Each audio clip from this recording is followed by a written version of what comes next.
दोस्तों, सवाल यह है कि ये 11 रुद्र कौन हैं? क्या हनुमान जी भी इनमें से एक हैं? क्या इनका प्रभाव रामायण, महाभारत और यहाँ तक कि कलयुग तक फैला हुआ है?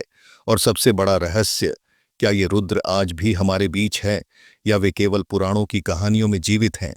आइए इस रहस्यमयी कथा को नए शब्दों में जानते हैं और शिव के 11 रुद्रों के अवतारों, उनकी शक्तियों और उद्देश्यों का अनावरण करते हैं। नमस्कार दोस्तों, हर हर महादेव, राधे राधे, जय श्री राम। दोस्तों, हिंदू धर्म, जिसे सनातन धर्म भी कहा जाता है, एक गहन आध्यात्मिक दर्शन है जो जीवन, सृष्टि और ब्रह्मांड के गूढ़ रहस्यों को समेटे हुए है। इस दर्शन के केंद्र में है भगवान शिव, जिन्हें संहार और पुनर्जनन का देवता माना जाता है। वे न तो किसी शुरुआत से बंधे हैं और न ही किसी अंत से। उनकी चेतना सर्वत्र व्याप्त है, जो ब्रह्मांड की हर गति को नियंत्रित करती है। शिव चालीसा में उनकी महिमा का वर्णन इस तरह किया गया है कि वे सृष्टि के विध्वंसक, पुनर्स्थापक और दयालु रक्षक हैं। लेकिन क्या आपने कभी सोचा कि शिव, जो स्वयं इतने शक्तिशाली हैं, उन्हें अपने ही अंश से 11 रुद्र अवतार क्यों उत्पन्न करने पड़े? इन रुद्रों का अस्तित्व केवल धार्मिक कथाओं तक सीमित नहीं है, बल्कि ये ब्रह्मांड के संतुलन, परिवर्तन और नवसृजन से गहराई से जुड़े हैं। कुछ रुद्र इतने प्रचंड हैं कि उनका नाम लेने से बड़े बड़े देवता भी थर्रा उठते हैं, जबकि कुछ इतने करुणामय हैं कि उन्होंने भक्ति और ध्यान का मार्ग प्रशस्त किया। इन कथाओं का सार यह है कि रुद्रों का अवतरण राक्षसों के अत्याचार को समाप्त करने और सृष्टि में संतुलन स्थापित करने के लिए हुआ। एक कथा के अनुसार, जब राक्षसों ने देवताओं के स्वर्ग अमरावती पर आक्रमण कर उन्हें पराजित कर दिया, तब देवता महर्षि कश्यप के पास गए। कश्यप, जो शिव के परम भक्त थे, ने काशी में कठोर तपस्या की। प्रसन्न होकर शिव ने उन्हें वरदान दिया कि वे उनके पुत्रों के रूप में अवतार लेंगे। इसके बाद सुरभि के गर्भ से 11 रुद्र अवतारों कपाली, पिंगल, भीम, विरूपाक्ष, विलोहित, शास्ता, अजपाद, आपिर्बुद्ध, शंभु, छंद और भव का जन्म हुआ। ये रुद्र अत्यंत पराक्रमी थे और उन्होंने राक्षसों को हराकर देवताओं का राज्य वापस दिलाया। चलिए अब जानते हैं शिव के 11 रुद्रों का स्वरूप और उद्देश्य के बारे में। आइए इन 11 रुद्रों के स्वरूप, उनकी शक्तियों और उनके उद्देश्यों को विस्तार से समझें। 1. कपाली, खोपड़ी धारक। कपाली भगवान शिव का सबसे भयंकर और विनाशकारी स्वरूप है। इसका नाम खोपड़ी धारक इसकी उग्र प्रकृति को दर्शाता है। शास्त्रों के अनुसार कपाली प्रत्येक ब्रह्मांडीय चक्र के अंत में सृष्टि का संहार करता है। यह अवतार जीवन की क्षणभंगुरता और पुनर्जनन के अनिवार्य चक्र का प्रतीक है। कपाली का स्वरूप हमें सिखाता है कि विनाश भी सृजन का एक हिस्सा है, क्योंकि पुराने के नष्ट होने से ही नए का निर्माण संभव है। उनकी त्रिशूलधारी छवि और भयंकर रूप भक्तों में भय और श्रद्धा दोनों जगाता है। 2. पिंगल, नारंगी ऊर्जा। पिंगल, जिसका अर्थ है नारंगी या लाल भूरा, तप और आध्यात्मिक अनुशासन की प्रतीक है। इसका रंग तपस्या की प्रज्वलित अग्नि और आत्मा की शुद्धि को दर्शाता है। यह अवतार उन साधकों को प्रेरित करता है जो गहन ध्यान और तप के माध्यम से अपनी आत्मा को शुद्ध करना चाहते हैं। पिंगल की ऊर्जा आध्यात्मिक परिवर्तन की शक्ति का प्रतीक है, जो आत्मनियंत्रण और बलिदान के महत्व को रेखांकित करता है। 3. भीम, प्रचंड। भीम, जिसका अर्थ है प्रचंड या विशाल, शिव की अपार शक्ति और दृढ़ इच्छा शक्ति का प्रतीक है। यह अवतार धर्म की रक्षा और अधर्मी शक्तियों के विनाश से जुड़ा है। भीम का स्वरूप उन परिस्थितियों में प्रकट होता है जब सृष्टि का संतुलन खतरे में हो। इसकी शक्ति इतनी प्रबल है कि यह ब्रह्मांड में व्यवस्था को पुनर्स्थापित करती है। भीम भक्तों को साहस और धर्म के प्रति निष्ठा की प्रेरणा देता है।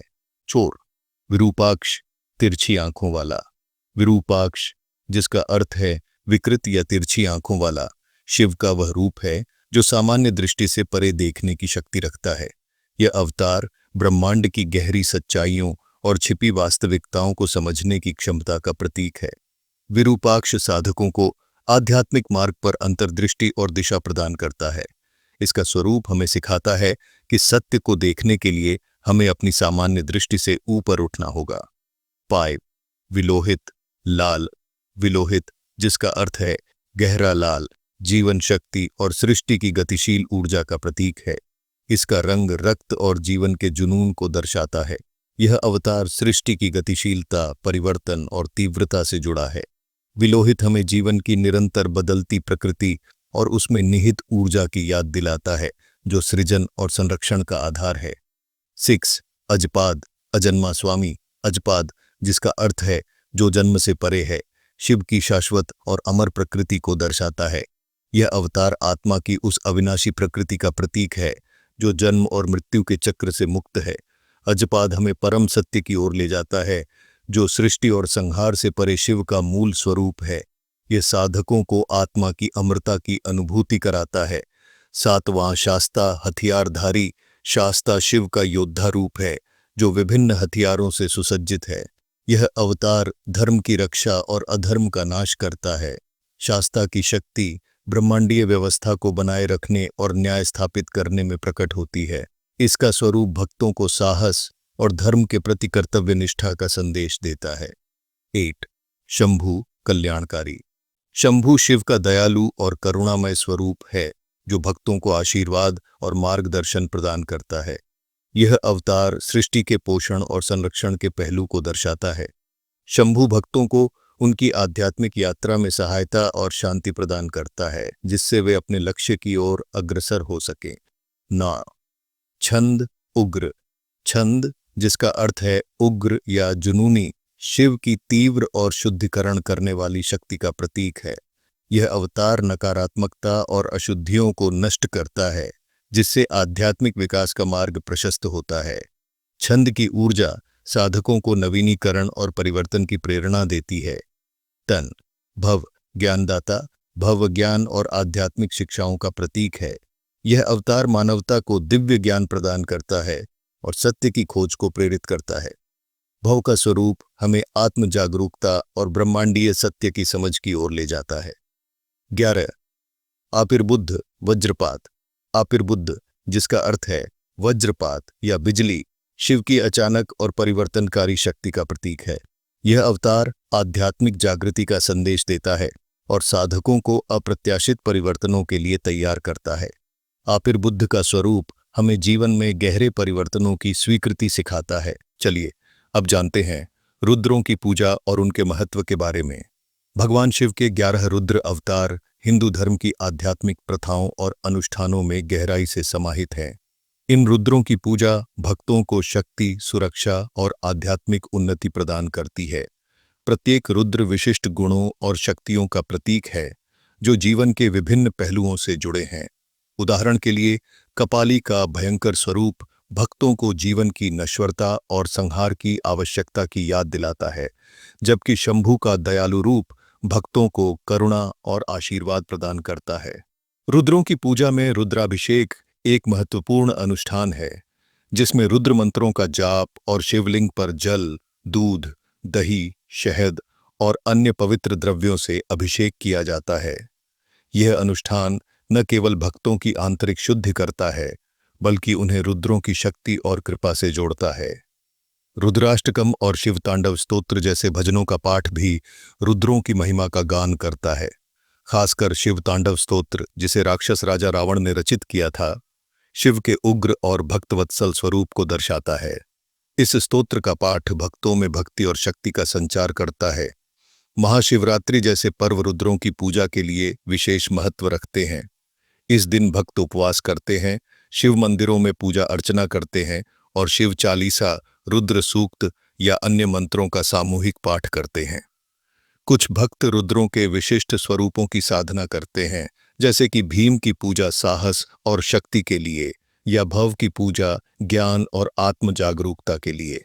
इन अनुष्ठानों के माध्यम से भक्त अपनी चेतना को रुद्रों की दैवीय शक्ति से जोड़ते हैं, जिससे उन्हें जीवन की बाधाओं को पार करने और आध्यात्मिक मुक्ति की ओर बढ़ने की प्रेरणा मिलती है।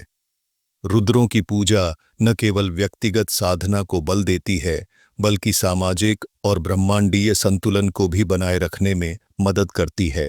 दोस्तों, सवाल ये है कि क्या हनुमान जी रुद्र अवतार हैं?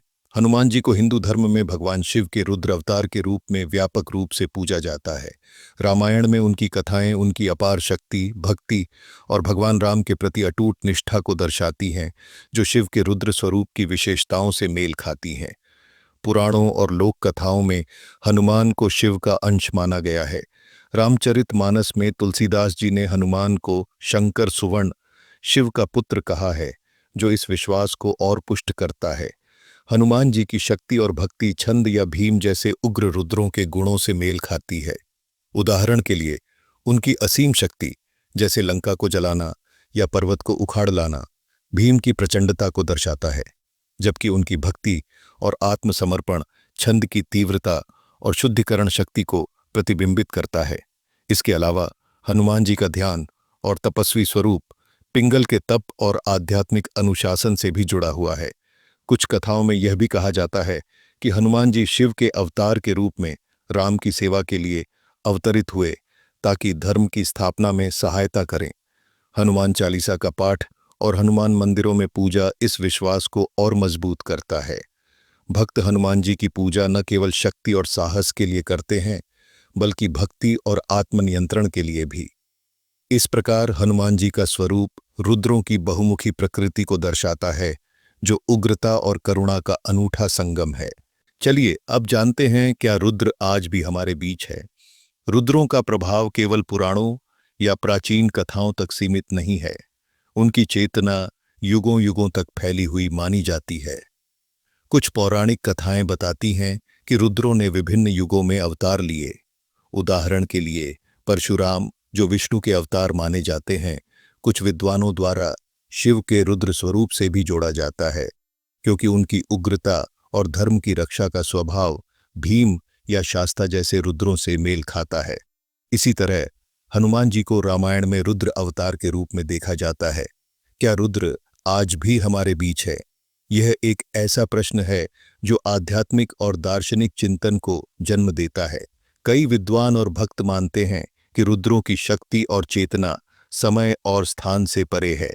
वे हिमालय की गुफाओं में तपस्वी साधुओं के रूप में, काशी के घाटों पर भक्तों की भक्ति में, या वृंदावन के मंदिरों में भगवान के प्रति समर्पण में विद्यमान हो सकते हैं। कुछ कथाओं के अनुसार रुद्रों की ऊर्जा किसी योद्धा के साहस, किसी साधक की तपस्या या किसी भक्त के हृदय में प्रकट हो सकती है। आधुनिक संदर्भ में रुद्रों की उपस्थिति को प्रतीकात्मक रूप से भी देखा जा सकता है। उदाहरण के लिए, जब कोई व्यक्ति अधर्म के खिलाफ खड़ा होता है, वह भीम या शास्ता की शक्ति को प्रतिबिंबित करता है। जब कोई साधक गहन ध्यान में लीन होकर आत्म जागरूकता की खोज करता है, वह पिंगल या भव की ऊर्जा को दर्शाता है। हिंदू दर्शन में यह विश्वास है कि रुद्रों की चेतना अमर और सर्वव्यापी है, और वे समय समय पर सृष्टि के संतुलन को बनाए रखने के लिए प्रकट हो सकते हैं।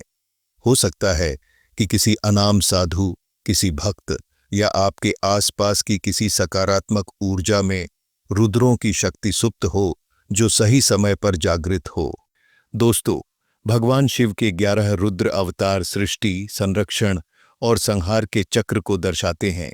प्रत्येक रुद्र एक अद्वितीय शक्ति और उद्देश्य का प्रतीक है, जो हमें जीवन के विभिन्न पहलुओं को समझने में मदद करता है। ये अवतार न केवल धार्मिक कथाओं का हिस्सा है, बल्कि ब्रह्मांड की गहन व्यवस्था और आध्यात्मिक साधना के मार्ग को भी प्रकट करते हैं। अगली बार जब आप शिव की पूजा करें, इन 11 रुद्रों को याद करें, क्योंकि उनकी शक्ति आपके भीतर भी सुप्त हो सकती है। हर हर महादेव। आपका पसंदीदा रुद्र कौन है? अपनी राय जरूर साझा करें।